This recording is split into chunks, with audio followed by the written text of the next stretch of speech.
바른미래당의 지지율과 관련해서 자유한국당이 어쨌든 지금 평창 올림픽 기간에 네. 그 남북 단일팀부터 시작해가지고 그 폐회식 때 김영철 온 거 등등해서 그 청와대 시위까지 가고 아예 김영철 네. 못 오게 길 막겠다고 또 그 추운 날씨에 밖에까지 나가고 그랬었는데 그게 아마 앞으로도 계속 이어질 가능성이 높을 것 같은데 계속 선거 저는 때까지. 그거 바른미래당 때문이라고도 보거든요. 그러니까 그 바른미래당하고 연관해가지고 어떻게 될 것 같습니까? 그러니까 바른미래당이 제가 봤을 때는 민주당 지지층을 뚫고 나가는 전략이 아직 없어요. 예. 뭐 반사이득적으로 받을 수는 있습니다. 민주당이 실책을 범했을 때 차마 자유한국당을 찍을 수는 없으니까 예. 바른미래당 찍겠다 해서 또 표가 불어날 수는 있는데 적극적으로 바른미래당이 민주당 지지층으로 혹은 진보 성향 시민들한테 뚫고 나가는 모습은 별로 없는 것 같고 그에 비해서 우클릭 행보는 특히 안보 쪽에는 확실하게 있는 편이에요. 바른미래당이. 예. 그러면 자유한국당 쪽으로서는 위협을 느낄 수밖에 없고 이게 정치가 참 성동격서인 게 문재인 정권을 규탄하는 것 같지만 예. 네, 그 저희에는 바른미래당 그리고 또 거꾸로 방향에는 뭐 자유한국당에 대해서 못 믿어하는 친박 잔당이라고 할 수 있는 예, 그분들이 또 있는 거겠죠.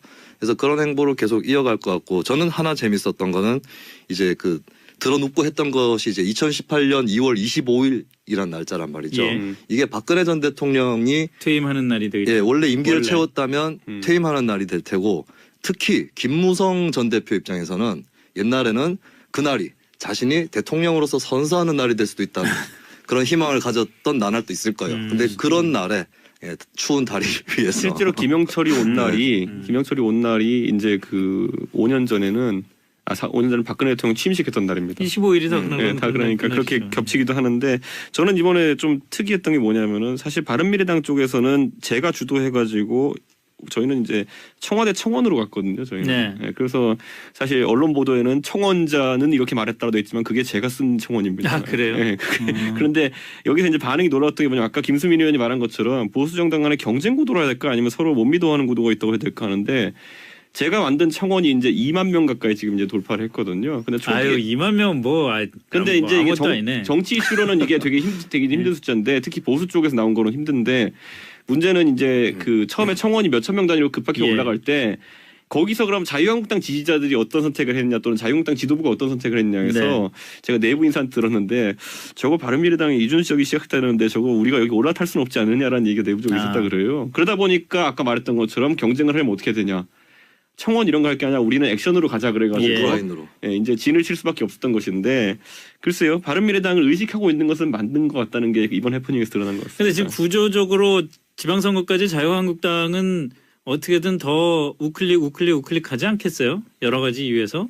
아니 지금 이제 그 오른쪽에 더 자리가 없는데 거기서 우클릭하면 벼랑 끝으로 낙하하는 것이죠. 아니 그럼에도 불구하고 그럼 뭐 말을 좀 표현을 바꾸자면은 중도를 잡으려고 움직일 가능성은 높지가 않을 거 아니에요. 그렇죠. 그런데 제가 봤을 때는 오른쪽으로 가는 것도 승산이 쉽진 않은 게 아무리 그게 새가 없고 그렇다 하더라도 대한애국당이 보여주는 선정성만큼을 따라갈 수 있는 방법이 없습니다. 자유한국당이. 대한애국당을 그 흡수하거나 아예 대한애국당이 소멸할 정도로 자유한국당이 극우 쪽으로 많이 움직여야 될 만한 여러 가지 이유가 있지 않을까 싶은데. 근데 이거 저는 이런 생각이 드는 게 지방선거라는 건 결국에는 제가 봤을 때 결국 이 선거도 소선거구제인 것이 많기 때문에 구의원 예. 빼고는 그렇기 때문에 50% 득표를 얻어야지 뭐라도 이기는 거거든요. 예. 근데 과연 그 전략으로 했을 때 수도권 전패를 예상하고 이제 가야 되는 것인데 예. 홍준표 대표에게 그렇게 했을 때 실익이 있겠느냐. 예를 들어 이번 선거 결과에서 뭐 수도권 전패하거나 이렇게 되면은 결국엔 직을 내놓을 수밖에 없는 상황이고 그것도 불명예스럽게 내놓을 수밖에 없는 상황인데 쉽지 않은 선택일 겁니다. 왜냐하면 홍 대표도 본질적으로 그러니까 지난 3년 정도의 홍 대표의 이력을 잠깐 지워놓고 생각하면은 네. 오히려 원래 새누리당보다는 약간 중도적 색채가 강한 분이었어요. 그랬죠. 예, 그런데 갑자기 이제 대선 후보 하시고 이러면서 이제 어쩔 수 없이 전략적으로 이제 좀 이동하신 측면이 있는데 그게 선거 이기는데 쉽지 않을 거라는 생각을 하실 겁니다. 그거는. 그럼에도 불구하고 네. 홍준표 대표가 지금 와가지고 또 선거가 몇 달 안 남았다고 갑자기 중도로 영역을 넓힌다는 것도 쉽지는 않을 것 같은데요. 오히려 제가, 그렇게 되면은 어떻게 보면은 자유한국당의 마지막까지 남은 그 강력한 지지자들한테 오해를 사거나 실망감을 줄 가능성도 높을 것 같은데요. 네, 그 홍 대표 발언들이 돌출 발언이 많은 것처럼 보이지만 특히 지난 대선 때 TV 토론에서 했던 것들을 복기를 해보면 철저히 계산적으로 예. 했다는 발언들이 좀 네, 보여요. 그런 근데 것 같습니다.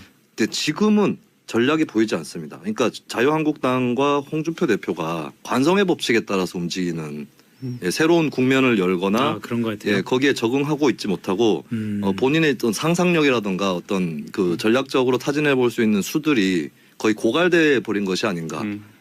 그렇게밖에 판단을 못하겠고 특히 이제 주목할 만한 사건이 대구 경북 발전위원장을 맡았어요. 홍준표 대표가. 이게 보통 예전에 호남 지역 기반 정당에서 정동영 전 대표 같은 분이 대구를 사랑하는 뭐 열린우리당 의원 모임, 그렇죠. 그러니까 동진 정책 이렇게 가서 하는 건데 이거는 원래 지역 기반에다가 다시 한번 텐트를 치고 자기네 집 앞마당에 텐트를 친 것이죠. 그러니까 이거는 지금 도대체 수가 안 보이는 것이 아닌가. 그리고 홍준표 대표로서도 지금은 나도 모르겠다. 에라이 모르겠다 이런 심정에 가까워 보이지 않을까 싶어요. 지금 나타나는 데서는 전혀 전략적이고 계산적인 걸 볼 수가 저는 없습니다. 홍 대표의 결국에 그 지금 약간 안타까운 지점이라고 하는 것은 결국에는 출마 후보군이 등장하지 않는다는 거. 네. 그러니까 결국에는 이 모든 지방선거 선거의 핵심 선거는 결국엔 서울시장 선거거든요. 그런데 지금 당장 서울시장 후보가 잡히지 않는다는 거. 거기에 대해서 홍준표 대표는 물론 이제 과거의 관성으로 내가 홍정욱 뭐 전 의원에게 뭐 추파를 던지면은 솔직히 말하면 바로 이렇게 뭔가 피드백이 올 것이다. 아니면 뭐 장제원 의원의 형님 대신 장제국 총장한테 던지면 부산시장 후보가 될 것이다. 이런 생각을 좀 갖고 있었던 것 같아요. 그게 지금까지 새누리당의 영입 방식이었거든요. 주면은 안 오고 백이겠어 뭐 이런 방식이었거든요. 근데 지금 그 상황이 전혀 아니라는 거죠. 그렇기 때문에 홍준표 대표 입장에서는 결국에는 어느 결정적인 순간에는 후보 영입이 안 되면 본인이 나가는 것까지 이제 선택해야 될 만큼 후보난이 되고 있다. 이게 제가 봤을 때는 지방선거 앞두고 큰 고민이라고 봅니다 지금. 그리고 거기에 맞춰가지고 본인은 물갈이 할 수 있다 생각해가지고 적을 여기저기 만들어놨어요. 예를 들어서 남경필 지사 오면은 안 준다 그랬죠 처음에. 그 다음에 뭐 권영진 시장도 안 줄 것 같이 얘기했죠. 지금 다 줘야 될 상황이에요. 왜냐하면 다른 후보군들이 등장하지 않기 때문에 경쟁률은. 그래도 대구 경북은 좀 낫지 않나요? 네? 그거는 좀 밀당의 성격은 있었던 것 같아요. 남경필, 권영진 등에 대해서 좀 툭하면 위협하고 약 올리듯이 얘기를 했는데 저는 그 당시에도 저러다가 주려고 하는 것 같다. 근데 애초에 위협이 되려면요. 예를 들어 홍 대표가 다른 사람을 제시하면서 그 사람의 지지율이 지금 있는 기존 후보들보다 나았을 때 위기감을 느끼는 것이지 현격하게 차이가 나는 후보들. 예를 들어 지금 뭐 대구에는 보면은 두 번째 후보로 거론되는 분이 이재만 전 최고위원, 이재만 전 최고위원인데 지금 그 지지율이 꽤 차이가 나거든요. 그리고 저쪽 뭐 최준경 장관 같은 경우에도 뭐 제시는 되었지만은 그렇게까지 큰 반향이 일지 않고 있는 상황 속에서 저는 홍 대표의 전략이 약간 지금 틀었다라는 생각은 지울 수가 없습니다. 그러니까 그 이제 밀당이라는 것이 권영진 대구시장이나 남경필 지사에 대한 위협이 아니라 그들을 싫어하는 당내 일각에게 보여주기 위한 것이었다라고 봐요. 그래서 어쨌든 수수는 아마 남경필 권영진으로선 저러다 나 줄 거야라고 생각했을 수도 있고. 근데 하여튼 홍준표 지사가 굉장히 양손에 실시간으로 측정하는 듯한 저울을 갖고 있는 듯한 사람인데 더 이상 지금 외통수에 몰려서 새로운 전략이 안 보이는 것 같고 말씀하셨던 대로 서울시장이라도 나가야 되는 거 아닌가. 2등을 목표로. 자유한국당으로서는 그렇게 보여요. 지금 왜냐하면 서울시장으로 바른미래당에서 만약 안철수 대표가 나온다 하면은 제가 이거는 자유한국당에 있는 최고위원급 인사와 제가 이 얘기를 나눴는데 참 고민이 된다고 얘기하더라고요. 그러니까 서울시장에서 3등한 후보를 낼 수는 없다라는 상황이 있는 거니까 안철수 대표보다 득표력이 좋은 사람이 나가가지고 적어도 뭐 협상을 하거나 하는 게 있어야 되는데 지금 상황대로라면은 3등 후보가 될 가능성이 높다. 자유한국당 후보가 지금 거론되는 후보군으로서는. 그렇기 때문에 그 지점을 돌파하지 못하면 아마 서울에서부터 반란이 일어날 겁니다. 서울에 구청장 나가시는 분들이요. 반란 일으킵니다. 그럼 바로. 어쩌라는 거냐. 왜냐하면 지방선거는 투표지가 9장까지 나오는데 줄투표 성향이 있는데 보면은 결국 당 하나로 쭉 찍는 분들이 많은데 그렇다면은 서울시장 후보가 속된 말로 좀 비실비실하게 나오면은 어떻게 선거하라는 말이냐. 그럼 거기서부터 홍 대표 리더십이 타격받을 수 있다고 봅니다. 그렇죠. 그런데 안철수 후보는 어떻게 한대요? 안철수 후보라고 벌써 얘기했네. 안철수 전 대표는 뭐 최근에 기사를 보니까 거의 뭐 마음을 굳혀가는 것 같다는 얘기도 나오고. 지난번 주에도 저희가 이 얘기했던 것 같은데 결국에는 그러고 나서 기사가 또 나왔더라고요. 어떻게 추대하느냐 모양새가 아닐까. 그래서 뭐 그리고 만약에 결정하는 순간부터 이제 안철수 대표에게 리스크가 좀 있는 것이 출마 선언하면 그 다음부터 계속 여론조사가 돕니다. 그렇겠죠. 네, 근데 지금 시점이 과연 여론조사가 돌기에 좋은 시점인가에 대해 가지고는 안철수 대표가 약간 좀 부담스러울 가능성이 있습니다. 그래서 최대한 좀 늦추지 않을까라는 생각이 됩니다. 선언을. 네. 안철수 대표 경쟁력이 있을까요? 근데 이제 뭐 지금 솔직히 1등은 어려워 보이잖아요. 네. 근데 이제 2등, 3등, 2, 3위전이 굉장히 치열할 것이고 예. 안철수 대표도 2등이라도 해서 자유한국당을 3위로 주저앉히면 대단히 큰 의미가 있지 않을까. 그런 안철수 생각을 대표가 할것 서울시장 같아요. 선거에서 2등을 하고 자유한국당이 3위가 됐거나 의미가 없이 되거나 그럴 경우에 그게 바른미래당이 있어서 큰 정치적인 소득인가요? 자유한국당의 지지층 가운데서 소수 정당은 굳이 지지하지 못하겠다라고 예. 하는 1, 2등 중에 한쪽을 지지하겠다라고 예, 하는 예. 투표 패턴을 가진 분이 많기 때문에 지난 대선 때도 보수층에서 한꺼번에 좀 옮겨 붙어서 그 힘에 입어서 이제 안철수 국민의당 대표가 거의 문재인 후보하고 동률에 가까운 네. 잠깐이지만 예. 그런 결과가 있었기 때문에 빠르게 어쩌면 생각보다 더 빠르게 자유한국당 지지층 이탈이 벌어질 수는 있겠죠. 저는 그래서 이번에 만약에 그 출마를 하게 되면 안철수 대표가 제 생각에 이분 절대 후보 단일화 요구를 하지도 않을 것이고 받아들이지도 않을 가능성이 높습니다. 이건 왜냐하면은 이분의 지금까지 정치 이력을 봤을 때 그 국민의당의 그 기억을 잊을 수가 없을 거예요 보면은. 네. 네, 그렇기 때문에 아마 이번에도 돌파할 가능성이 높고 그렇기 때문에 자유한국당 쪽에서 뭔가 먼저 손을 내밀기도 좀 어려워지는 상황이 올 겁니다. 그렇기 때문에는 아까 말했던 것처럼 결국에는 전술적 전략적으로 자유한국당이 후보를 내느냐 마느냐 고민하게 될 가능성이 상당히 높아 보입니다 지금 보면. 근데 그거는 근데 거대 정당이고 역사가 깊은 정당으로서 망신이거든요. 연대가 안 될 네. 경우에 후보를 안 낸다는 거는 굉장히 그 위험한 선택일 것 같은데요. 위험하지만 내 가지고 무조건 3등 하는 것보다는 덜 위험하다라고 이제 보는 그 상황이고. 아. 그래서 이제 소위 말하는 정치 평론가 위주로 이제 얘기 나오는 것이 뭐 묵시적 단일화 이런 얘기 나오잖아요. 근데 묵시적 단일화 이게 좀 제가 봤을 때도 좀 짜증나는 용어이긴 한데 근데 실제로 묵시적 단일화라는 게 괜히 나오는 얘기가 아니라 정치 이제 전략하는 사람들 사이에서는 아이디어 차원에서 나오고 있는 거죠. 정말 솔직하게 얘기하면 바른미래당도 아직까지는 경기지사 후보군이나 인천시장 후보군이 가시화되는 분이 딱히 있는 건 아니거든요. 그렇죠. 예. 그 뭐 경기하고 이걸 묵시적 단일화를 통해서 그러니까 밖에다 나눈다. 얘기는 안 하는데 얘기는 안 하는데 서로 후보를 안 내주는 거죠. 저는 네. 철저하게 반대하는데 그런 이야기를 하는 정치 이제 하마평에 오르는 그런 얘기들이 좀 있더라고요 보니까요. 예. 그게 이제 민주당이나 민주당 지지층 입장에서는 묵시적으로 하더라도 뭐 묵시적이 아니라 그냥 결과적으로 그렇게 되더라도 적폐연대라는 또 프레임이 가동되고 저도 그 소리 듣는 게 싫다니까요. 네. 그게 보니까. 그래서 뭐 중장기적으로 봤을 때 바른미래당으로서는 어쨌든 손해를 보더라도 자유한국당이랑 붙어서 싸워야 될 거예요. 네.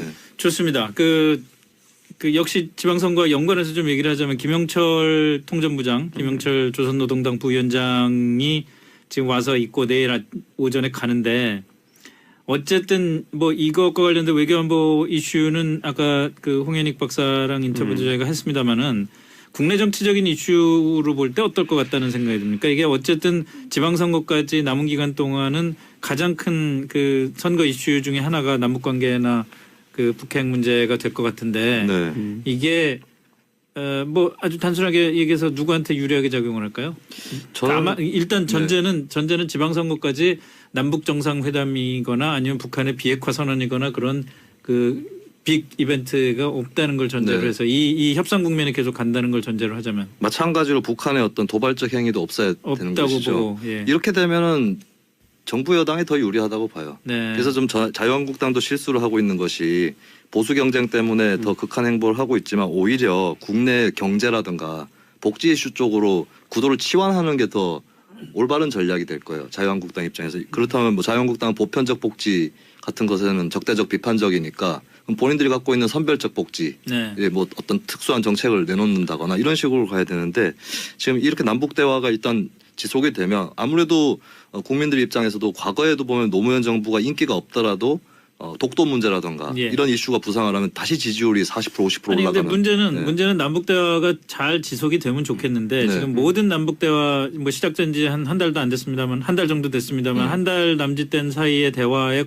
과정마다 자유한국당이 그 정치적인 이익을 모색할 수 있을 만한 이벤트들이 자꾸 생긴단 말이에요. 대표적인 게 김영철의 네. 그 박람이었고 자유한국당 지지층 안에서는 충분히 자유한국당이 이걸 문제 제기함으로 해서 지지율을 올릴 수 있는 기회가 됐잖아요. 근데 네. 앞으로도 그럴 수 있는 게 많단 말이에요. 예를 들어서 그 한미 군사 훈련을 좀 연기하자고 했다.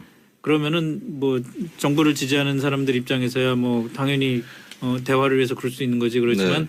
자유한국당 지지자들 또는 자유한국당 지지를 했으면 좋겠는데 좀 그러니까 그러던 사람들 사이에서는 또 그것도 결집의 이유가 될 수가 있는 거 아니에요? 자유한국당이 지금 이제 예를 들어 지지율이 일부 조사에서 이제 뭐 나오는 것들을 보면은 바른미래당보다 조금 높다고 나올 수 예. 있겠지만은 문제는 뭐냐면은 바른미래당은 제가 지금까지 지지층을 저희 당원도 봐도 아직까지 바른미래당 사람들이 바른미래당의 특정 정치인을 싫어하고 이런 건 없습니다. 그러니까 뭐냐면 적어도 이 진지율은 순수하다는 거예요, 숫자가. 예. 근데 문제는 뭐냐면은 오늘 제가 이제 그 청계천 광장에서 그 자유한국당 분들이 그 규탄 집회하는 거 봤거든요. 제가 네, 그 네. 페이스북 라이브 영상이 뜨기를 봤는데 굉장히 복잡한 지지층이 지금 안에 그 포함되어 있는 것이 예를 들어 있죠. 김무성 대표가 먼저 이제 위원장으로서 추진 영상에서 발언하고 전희경 의원이 하고 이런 일련의 과정들을 봤는데 함성 소리가 같은 현장인데 다르게 나와요.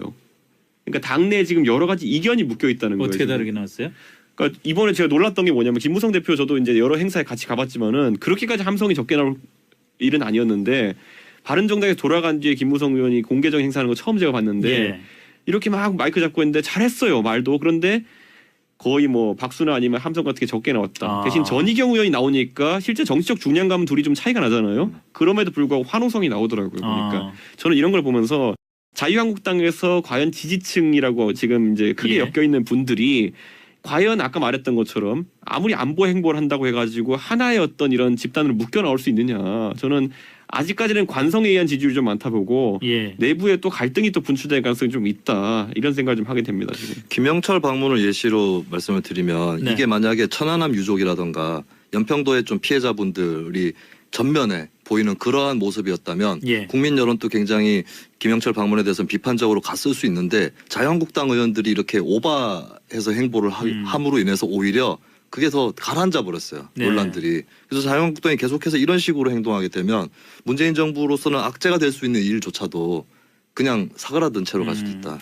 저는 그리고 남북 대화에 대한 기대감이라는 건 저도 예를 들어 보수층이긴 하지만은 저 같은 경우에 남북 대화에 대한 기대감 자체는 있습니다. 네. 예, 다만 이 기대감이라는 게 당당한 외교의 선 안에서 이루어지길 바라는 건데 지금 자유한국당 같은 경우에는 대화는 무조건 안 된다라는 취지로 또 이렇게 해석되고 있는 것도 안보에 있어가지고 제가 봤을 때는 우리 국민들이 그렇게 단순하게 이렇게 칼로 잘리듯이 왼쪽 오른쪽 갈리는 게 아니거든요. 예. 한쪽으로는 불안하면서도 기대감이 있는 것이고 이런 심리를 잘 살려내면은 굉장히 정교한 정치적 메시지들이 필요한데 그렇죠. 지금은 약간 무조건 반사적인 어떤 반응이 아닌가라는 생각이 들어가지고 저는 뭐 큰 틀에서는 자유한국당과 뭐 비슷한 의견도 있지만은 생각해봤을 때는 조금은 더 섬세해져야 된다라는 생각을 하게 됩니다. 굳이 조언하자면. 자유한국당은 네. 그렇고 바른미래당에 대해서 이 안보 이슈 국면에서 네. 어떤 스탠스를 취해야 될지 굳이 충고를 하자면 어떤 충고를 할 수 방금 있겠습니까? 이제 이준석 위원 얘기하신 게 이제 총론적으로 맞는 방향인데 근데 그 구체적인 메시지가 바른미래당에서도 좀 나오고 있지 않다는 느낌이 예. 들어요. 자유한국당하고 대북이나 안보 이슈에서 크게 차이가 없지 않나. 네. 예, 그래서 그 부분 아까 말씀하신 대로 그러니까 지금 국민 여론이 강론에서는 남북 관계 이슈에 대해서 뭐 반대하거나 대북 강경적인 그런 흐름도 있지만 총론에서는 계속 대북 포용이 옳다였거든요. 예, 그 틈새를 찾아내는 게 과제가 되겠죠. 알겠습니다. 자, 오늘 여기까지 하죠. 네. 이준석 바른미래당 당협위원장, 김수민 시사평론가 두 분 수고 많이 하셨습니다. 고맙습니다. 야 모양새가 아닐까. 네. 어. 그래서 뭐 그리고 만약에 결정하는 순간부터 이제 안철수 대표에게 리스크가 좀 있는 것이 예, 출마 선언하면 그 다음부터 계속 여론조사가 돕니다. 그렇겠죠. 네, 근데 지금 시점이 과연 여론조사가 돌기에 좋은 시점인가에 대해 가지고는 안철수 대표가 약간 좀 부담스러울 가능성이 있습니다. 그래서 최대한 좀 늦추지 않을까 생각이 됩니다. 선언을 네.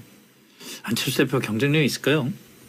근데 이제 뭐 지금 솔직히 1등은 어려워 보이잖아요. 네. 근데 이제 2등, 3등, 2, 3위전이 굉장히 치열할 것이고 예. 안철수 대표도 2등이라도 해서 자유한국당을 3위로 주저앉히면 대단히 큰 의미가 있지 않을까. 안철수 그런 생각을 대표가 할것 서울시장 같아요. 선거에서 2등을 하고 자유한국당이 3위가 됐거나 의미가 없이 되거나 그럴 경우에 그게 바른미래당에 있어서 큰 정치적인 소득인가요?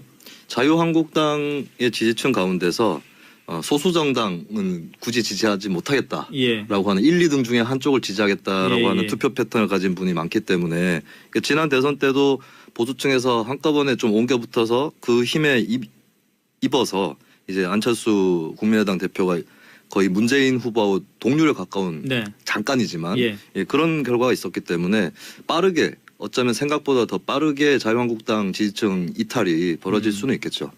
저는 그래서 이번에 만약에 그 출마를 하게 되면 안철수 대표가 제 생각에 이분 절대 후보 단일화 요구를 하지도 않을 것이고 받아들이지도 않을 가능성이 높습니다. 이건 왜냐하면은 이분의 지금까지 정치 이력을 봤을 때 그 국민의당의 그 기억을 잊을 수가 없을 거예요 보면은. 네. 네, 그렇기 때문에 아마 이번에도 돌파할 가능성이 높고 그렇게 되면 자유한국당 쪽에서 뭔가 먼저 손을 내밀기도 좀 어려워지는 상황이 올 겁니다. 그렇기 때문에는 아까 말했던 것처럼 결국에는 전술적 전략적으로 자유한국당이 후보를 내느냐 마느냐 고민하게 될 가능성이 상당히 높아 보입니다 지금 보면. 근데 그거는 근데 거대 정당이고 역사가 깊은 정당으로서 망신이거든요. 연대가 안 될 네. 경우에 후보를 안 낸다는 거는 굉장히 그 위험한 선택일 것 같은데요. 위험하지만 내 가지고 무조건 3등 하는 것보다는 덜 위험하다라고 이제 보는 그 상황이고. 그래서 이제 소위 말하는 정치 평론가 위주로 이제 얘기 나오는 것이 뭐 묵시적 단일화 이런 얘기 나오잖아요. 근데 묵시적 단일화 이게 좀 제가 봤을 때도 좀 짜증나는 용어이긴 한데 근데 실제로 묵시적 단일화라는 게 괜히 나오는 얘기가 아니라 정치 이제 전략하는 사람들 사이에서는 아이디어 차원에서 나오고 있는 거죠. 정말 솔직하게 얘기하면 바른미래당도 아직까지는 경기지사 후보군이나 인천시장 후보군이 가시화되는 분이 딱히 있는 건 아니거든요. 그렇죠. 예. 그 뭐 경기하고 이걸 묵시적 단일화를 통해서 그러니까 밖에다 나눈다. 얘기는 안 하는데 얘기는 안 하는데 서로 후보를 안 내주는 거죠. 저는 네. 철저하게 반대하는데 그런 이야기를 하는 정치 이제 하마평에 오르는 그런 얘기들이 좀 있더라고요 보니까요. 예. 그게 이제 민주당이나 민주당 지지층 입장에서는 묵시적으로 하더라도 뭐 묵시적이 아니라 그냥 결과적으로 그렇게 되더라도 적폐연대라는 또 프레임이 가동되고 저도 그 소리 듣는 게 싫다니까요. 그게 보니까. 그래서 뭐 중장기적으로 봤을 때 바른미래당으로서는 어쨌든 손해를 보더라도 자유한국당이랑 붙어서 바른미래당의 지지율과 관련해서 자유한국당이 어쨌든 지금 평창 올림픽 기간에 네. 그 남북 단일팀부터 시작해가지고 그 폐회식 때 김영철 온 거 등등 해서 그 청와대 시위까지 가고 아예 김영철 네. 못 오기 길 막겠다고 또 그 추운 날씨에 밖에까지 나가고 그랬었는데 그게 아마 앞으로도 계속 이어질 가능성이 높을 것 같은데 계속 선거 저는 때까지. 그거 바른미래당 때문이라고도 보거든요. 그러니까 그 바른미래당하고 연관해가지고 어떻게 될 것 같습니까? 그러니까 바른미래당이 제가 봤을 때는 민주당 지지층을 뚫고 나가는 전략이 아직 없어요. 예. 뭐 반사이득적으로 받을 수는 있습니다. 민주당이 실책을 범했을 때 차마 자유한국당을 찍을 수는 없으니까 예. 바른미래당 찍겠다 해서 또 표가 불어날 수는 있는데 적극적으로 바른미래당이 민주당 지지층으로 혹은 진보 성향 시민들한테 뚫고 나가는 모습은 별로 없는 것 같고 그에 비해서 우클릭 행보는 특히 안보 쪽에는 확실하게 있는 편이에요. 바른미래당이. 예. 그러면 자유한국당 쪽으로서는 위협을 느낄 수밖에 없고 이게 정치가 참 성동격서인 게 문재인 정권을 규탄하는 것 같지만 네. 예, 그 저희에는 바른미래당 그리고 또 거꾸로 방향에는 뭐 자유한국당에 대해서 못 믿어하는 친박 잔당이라고 할 수 있는 예, 그분들이 또 있는 거겠죠. 그래서 그런 행보를 계속 이어갈 것 같고 저는 하나 재밌었던 거는 이제 그 드러눕고 했던 것이 이제 2018년 2월 25일이란 날짜란 말이죠. 예. 이게 박근혜 전 대통령이 퇴임하는 날이 되겠죠. 예, 원래 임기를 원래. 채웠다면 퇴임하는 날이 될 테고 특히 김무성 전 대표 입장에서는 옛날에는 그날이 자신이 대통령으로서 선서하는 날이 될 수도 있다는 그런 희망을 가졌던 나날도 있을 거예요. 근데 그런 날에 예, 추운 다리를 위해서 실제로 김영철이 온 날이 이제 그 5년 전에는 5년 전에 박근혜 대통령 취임식했던 날입니다. 25일이 다 그런 다 그러니까 그렇게 겹치기도 하는데 저는 이번에 좀 특이했던 게 뭐냐면은 사실 바른미래당 쪽에서는 제가 주도해가지고 저희는 이제 청와대 청원으로 갔거든요. 저희는. 네. 네, 그래서 사실 언론 보도에는 청원자는 이렇게 말했다고 돼 있지만 그게 제가 쓴 청원입니다. 아, 그래요? 네, 그런데 여기서 이제 반응이 놀라웠던 게 뭐냐면 아까 김수민 의원이 말한 것처럼 보수 정당 간의 경쟁 구도로 해야 될까 아니면 서로 못 믿어하는 구도가 있다고 해야 될까 하는데 제가 만든 청원이 이제 2만 명 가까이 지금 이제 돌파를 했거든요. 근데 아유 2만 명 뭐. 근데 뭐 이제 이게 아무것도 아니네. 정치 이슈로는 이게 되게 힘든 숫자인데 특히 보수 쪽에서 나온 거는 힘든데 문제는 이제 그 처음에 청원이 몇천 명 단위로 급하게 예. 올라갈 때 거기서 그럼 자유한국당 지지자들이 어떤 선택을 했냐 또는 자유한국당 지도부가 어떤 선택을 했냐 해서 네. 제가 내부 인사한테 들었는데 저거 바른미래당의 이준석이 시작했다는데 저거 우리가 여기 올라탈 수는 없지 않느냐라는 얘기가 내부적으로 있었다 그래요. 그러다 보니까 아까 말했던 것처럼 경쟁을 하면 어떻게 되냐. 청원 이런 거 할 게 아니라 우리는 액션으로 가자 그래가지고 오프라인으로. 예, 이제 진을 칠 수밖에 없었던 것인데 글쎄요. 바른미래당을 의식하고 있는 것은 맞는 것 같다는 게 이번 해프닝에서 드러난 것 같습니다. 근데 지금 구조적으로 지방선거까지 자유한국당은 어떻게든 더 우클릭 하지 않겠어요? 여러 가지 이유에서.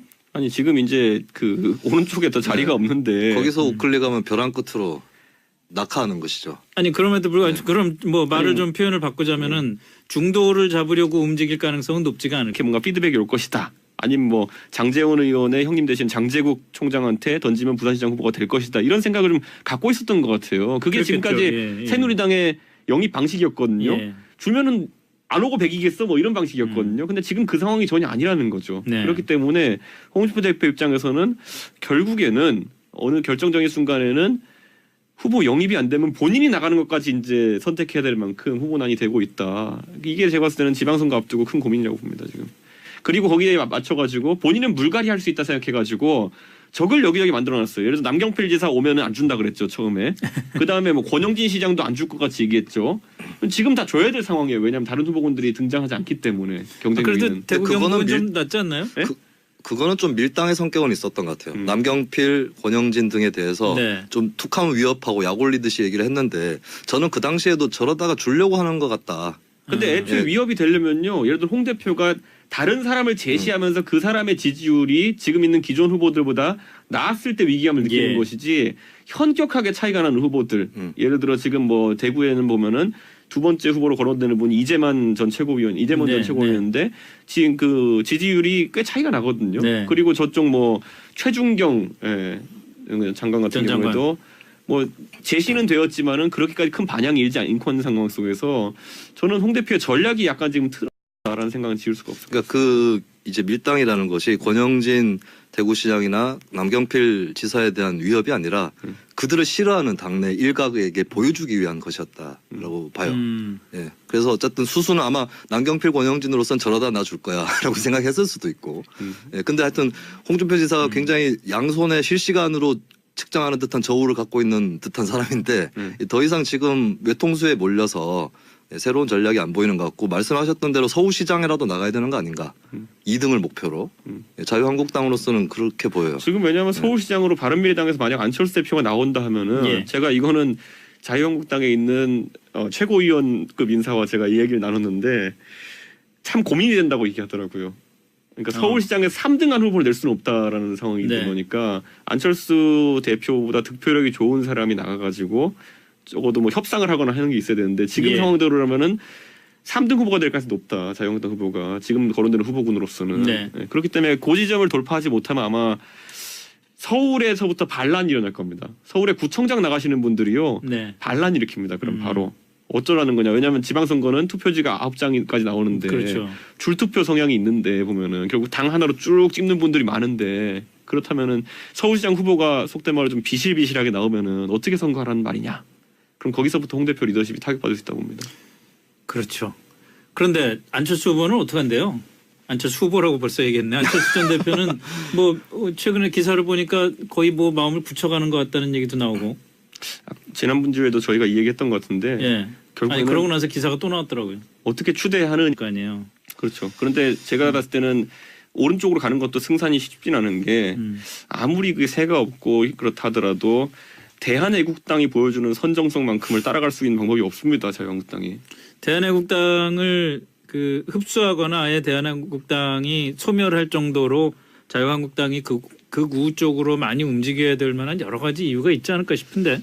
근데 이거 저는 이런 생각이 드는 게 지방선거라는 건 결국에는 제가 봤을 때 결국 이 선거도 소선거구제인 것이 많기 때문에 구의원 예. 빼고는 그렇기 때문에 50% 득표를 얻어야지 뭐라도 이기는 거거든요. 예. 근데 과연 그 전략으로 했을 때 수도권 전패를 예상하고 이제 가야 되는 것인데 예. 홍준표 대표에게 그렇게 했을 때 실익이 있겠느냐. 예를 들어 이번 선거 결과에서 뭐 수도권 전패하거나 이렇게 되면은 결국엔 직을 내놓을 수밖에 없는 상황이고 그것도 불명예스럽게 내놓을 수밖에 없는 상황인데 쉽지 않은 선택일 겁니다. 왜냐하면 홍 대표도 본질적으로 그러니까 지난 3년 정도의 홍 대표의 이력을 잠깐 지워놓고 생각하면은 네. 오히려 원래 새누리당보다는 약간 중도적 색채가 강한 분이었어요. 그랬죠. 예, 그런데 갑자기 이제 대선 후보 하시고 이러면서 이제 어쩔 수 없이 전략적으로 이제 좀 이동하신 측면이 있는데 그게 선거 이기는데 쉽지 않을 거라는 생각을 하실 겁니다. 그거는.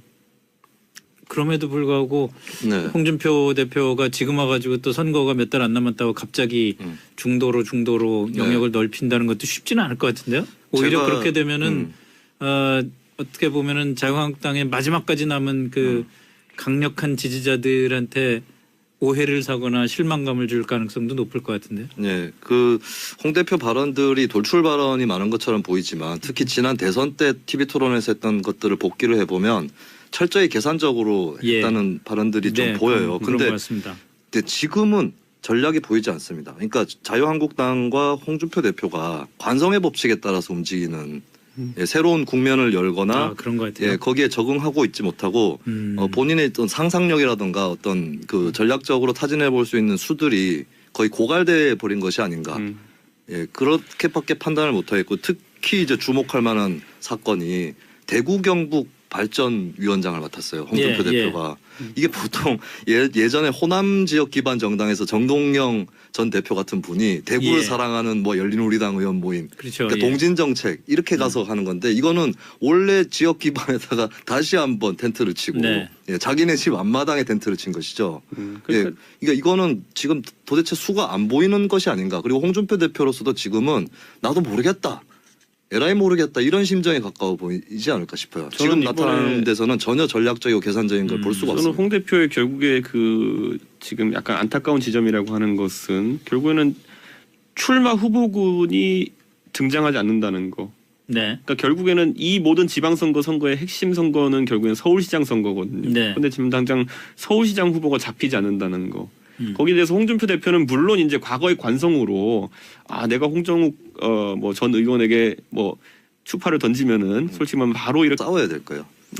좋습니다. 그 역시 지방선거와 연관해서 좀 얘기를 하자면 김영철 통전부장, 김영철 조선노동당 부위원장이 지금 와서 있고 내일 오전에 가는데 어쨌든 뭐 이것과 관련된 외교안보 이슈는 아까 그 홍현익 박사랑 인터뷰도 저희가 했습니다마는 국내 정치적인 이슈로 볼 때 어떨 것 같다는 생각이 듭니까? 이게 어쨌든 지방선거까지 남은 기간 동안은 가장 큰 그 선거 이슈 중에 하나가 남북관계나 그 북핵 문제가 될 것 같은데 이게 뭐 아주 단순하게 얘기해서 누구한테 유리하게 작용을 할까요?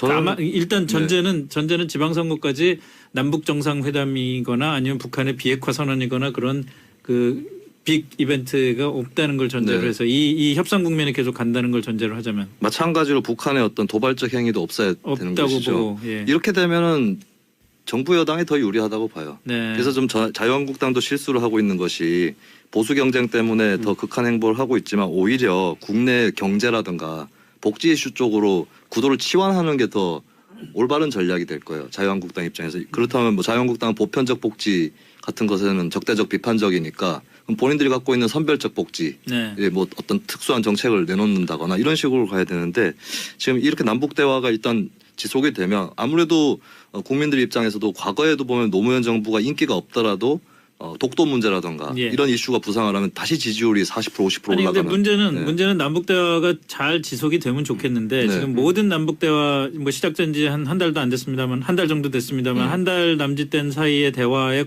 과정마다 자유한국당이 그 정치적인 이익을 모색할 수 있을 만한 이벤트들이 자꾸 생긴단 말이에요. 대표적인 게 김영철의 그 박람이었고 자유한국당 지층 안에서는 충분히 자유한국당이 이걸 문제 제기함으로 해서 지지율을 올릴 수 있는 기회가 됐잖아요. 근데 앞으로도 그럴 수 있는 게 많단 말이에요. 예를 들어서 그 한미 군사 훈련을 좀 연기하자고 했다. 그러면은 뭐 정부를 지지하는 사람들 입장에서야 뭐 당연히 대화를 위해서 그럴 수 있는 거지. 그렇지만 자유한국당 지지자들 또는 자유한국당 지지를 했으면 좋겠는데 좀 그러니까 그러던 사람들 사이에서는 또 그것도 결집의 이유가 될 수가 있는 거 아니에요? 자유한국당이 지금 이제 예를 들어 지지율이 일부 조사에서 이제 뭐 나오는 것들을 보면은 바른미래당보다 조금 높다고 나올 수 있겠지만은 문제는 뭐냐면은 바른미래당은 제가 지금까지 지지층을 저희 당원들 봐도 아직까지 바른미래당 사람들이 바른미래당의 특정 정치인을 싫어하고 이런 건 없습니다. 그러니까 뭐냐면 적어도 이 진출은 순수하다는 거예요, 숫자가. 예. 근데 문제는 뭐냐면은 오늘 제가 이제 그 청계천 광장에서 그 자유한국당 분들이 그 규탄 집회하는 거 봤거든요. 제가 네, 그 네. 페이스북 라이브 영상이 뜨기를 봤는데 굉장히 복잡한 지지층이 지금 안에 그 포함되어 있는 것이 예를 들어 있죠. 김무성 대표가 먼저 이제 위원장으로서 추진 영상에서 발언하고 전희경 의원이 하고 이런 일련의 과정들을 봤는데 함성 소리가 같은 현장인데 다르게 나와요. 그러니까 당내에 지금 여러 가지 이견이 묶여 있다는 거예요. 어떻게 지금. 다르게 나왔어요? 그러니까